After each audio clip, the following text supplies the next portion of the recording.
Herkese merhaba. Umarım her şey yolundadır.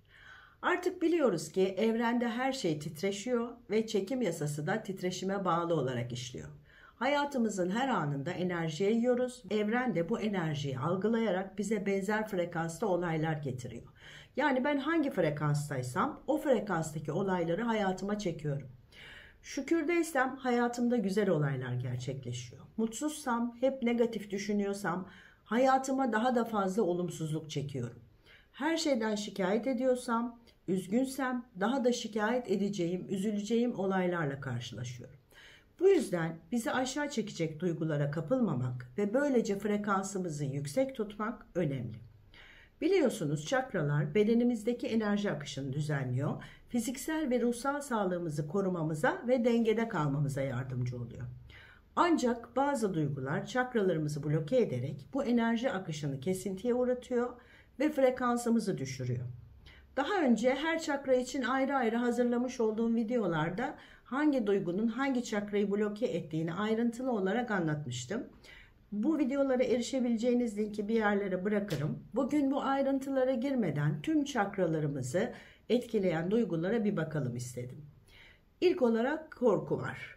Korku, insanın hareketlerini kısıtlayan, hayatının çeşitli alanlarında ilerlemesini engelleyen, çakraları bloke eden ve bizi yaşamdan alıkoyan bir duygu. Ne yazık ki birçoğumuz farkında olmadan korkularımızın çok etkisinde kalıyoruz. Ya öyle olursa ya böyle olursa diye korkuları düşünmekten hayatımızı yaşayamaz hale geliyoruz. Ve bu düşünceler bizi anın dışına çıkararak yaşam enerjimizi azaltıyor. Oysa korkusuz yaşamamız gerekiyor. Geçenlerde bir video izledim. 4. evre kanser olan ve öleceğine kesin gözüyle bakılan bir kadın komaya giriyor ve doktorlar ailesine artık son saatleri olduğunu, vedalaşmaları gerektiğini söylüyorlar. Ama koma halindeyken bu kadın astral seyahat dediğimiz bir bilinç seviyesine geçiyor ve o sırada daha önce vefat etmiş olan babasını ve abisini görüyor.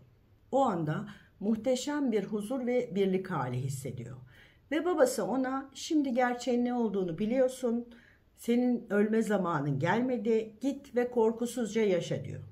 Daha sonra bu kadın komadan çıkıyor ve bunu izleyen 3 hafta içinde bedenindeki tümörlerin %70'i yok oluyor ve terminal dönemden dönerek iyileşen tek hasta olarak tıp literatürüne geçiyor. Bu olay korkusuz yaşamanın bizi nasıl sağlıklı ve güçlü hale getirdiğini gösteren çok güzel ve etkileyici bir örnek. Korkusuz yaşamanın önemi aklınızda kalsın diye bu örneği anlattım. Frekansımızı yüksek tutmak istiyorsak ilk uzak durmamız gereken duygu korku. Size tavsiyem her sabah kalktığınızda aynada gözlerinizin içine bakın ve kendinize bugün hiçbir şeyden korkmadan yaşayacağım deyin. Çakralarımızı bloke eden diğer bir duygu kaygıdır. Kaygı gelecekle ilgili belirsizlikler nedeniyle duyduğumuz korkudur aslında. Ne çok kaygılanıyoruz değil mi geleceğimiz hakkında? Hatta şimdiki zamanda bile bazen kendimiz için ya başıma bir şey gelirse ya hasta olursam, bazen yakınlarımız için ya anneme bir şey olursa ya çocuğuma bir şey olursa, bazen de genel olarak ya deprem olursa gibi düşüncelere kapılıyoruz. Ve bunlar bizi şu anı yaşamaktan alıkoyuyor ve duygusal dengemizi bozuyor. Bir başka duygu güvensizlik. Güvensizlik kendimize, çevremize veya hayatın akışına olan inancımızın sarsılmasıyla ortaya çıkan bir duygudur. Bu duygu baskın hale geldiğinde sürekli bir endişe, korku ve belirsizlik içinde yaşarız. Ve çakralarımız da düzgün çalışmaz. Çakraları bloke eden bir diğer duygu suçluluk duygusudur. Bu duygu yaptığımız ya da yapmadığımız bir şeyden dolayı kendimizi yanlış, eksik veya hatalı hissetmemize neden olur. Bazen toplum tarafından öğretilen değerlerden, bazen de kendi içsel yargılarımızdan kaynaklanır.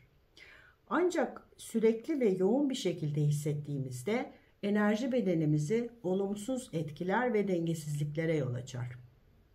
Bu duygu kendimize olan güvenimizi etkiler ve hayattan keyif alamamamıza neden olur. Hepimiz zaman zaman hata yapabiliriz. Önemli olan kendimize karşı şefkatli olmak ve içsel huzurumuzu korumayı öğrenmemizdir. Bir başka duygu utançtır. Kendi kendimizi değersiz, eksik ya da kabul edilemez hissetmemize neden olur. Derin ve yoğun bir duygudur. Kendimizi yeterince iyi hissetmememize ve toplumdan uzaklaşmamıza neden olur. Duygusal ve zihinsel dünyamız üzerinde büyük etki yapar ve çakralarımız üzerinde blokaj oluşturur.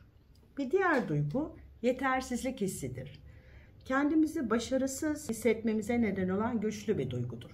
Hayatın farklı alanlarında kendimizi yetersiz görebiliriz. İş hayatında, ilişkilerimizde, yeteneklerimizde ya da fiziksel görünümümüzde. Bu duygu zamanla motivasyon kaybına ve depresyona bile neden olabilir. Yetersizlik hissi de çakralarımızı bloke eder ve biz hiç farkında olmadan hayatımızın pek çok alanında bizi kısıtlayabilir. Kendimizi sevmemizi, hatta başkalarından gelen sevgiyi kabul etmemizi bile engelleyebilir. Duygusal bağımlılık da çakraları bloke eden hislerden biri. Duygusal bağımlılık nedir derseniz, bir kişinin değerini dışarıdan, özellikle başka insanlardan beklemesiyle ortaya çıkan bir duygudur. Bir ilişkide, ailede ya da arkadaş çevresinde kişi kendi varlığını başkalarının görüşü üzerinden bulmaya çalışır. Bağımlılık içindeki kişi sevgiyi koşulsuz değil, şartlara bağlı bir şekilde algılar. Eğer sevdiği kişi ona beklediği ilgiyi göstermezse kendini değersiz hisseder. Bu blokaj, yalnızlık hissi, sevgiye kapanma, kalp rahatsızlıkları, solunum problemleri olarak kendini gösterebilir. Sadece psikolojik değil, aynı zamanda enerjisel olarak da ciddi etkiler yaratır, enerjimizi düşürür ve bizi içsel dengemizden uzaklaştırır. Diğer bir duygu öfkedir. Öfke, insan doğasının bir parçası olsa da kontrolsüz ve sürekli hale geldiğinde enerji bedenimizi olumsuz etkiler. Devamlı yoğun bir öfke duygusu taşımak enerji bedenimizi sağlıksız hale getirir. Öfkeyi sağlıklı bir şekilde yönetmeyi öğrenmek, iç huzurumuzu sağlamak ve çakralarımızı dengelemek için önemlidir. Öfkenin yerine sevgiyi, anlayışı, şefkati koyarak daha yüksek frekansta yaşayabiliriz. Ayrıca başka duygular nedir sayalım derseniz, hayal kırıklığı, kıskançlık, kızgınlık, nefret, yalnızlık, yalan, kibir ve zihinsel karmaşa gibi aslında tüm olumsuz duygular çakralarda blokaj oluşturur. Bu duygularla başa çıkmak ve çakralarınızı dengelemek için bilinçli bir çaba göstermeniz gerekir. Kendinize ve hayata güvenmeyi öğrenmek zorundasınız. Bu içsel huzuru bulmamızı ve daha yüksek bir frekansta titreşmemizi sağlayacak. Sevgi, güven ve farkındalıkla çakralarımızı açık tutarak sağlıklı ve dengeli bir yaşam sürebiliriz. Tüm bu duygulardan kurtulmak için topraklanma çalışmaları, olumlamalar kullanmak, meditasyon, nefes egzersizleri yapmak, enerji çalışmaları, şifa teknikleri, bağışlama çalışmaları gibi yapabileceğiniz birçok çalışma var. Bir de şuna dikkat etmenizi istiyorum. Bu duyguların bazıları bize ait değildir. Birçoğu annemizden, babamızdan öğrenilmiş korkularımızdır. Bazıları da çocukluğumuzda bize söylenmiş olan yanlış inanç kalıpları, üzerimizde bırakmış olduğu etkileri yüzündendir. Gözünüz hep kendi üzerinizde olsun diyorum ya, duygularınızı tahlil edin, önemseyin. Dikkatinizi duygunuza verin ve şöyle söyleyin. Bu duygu bana ait değil.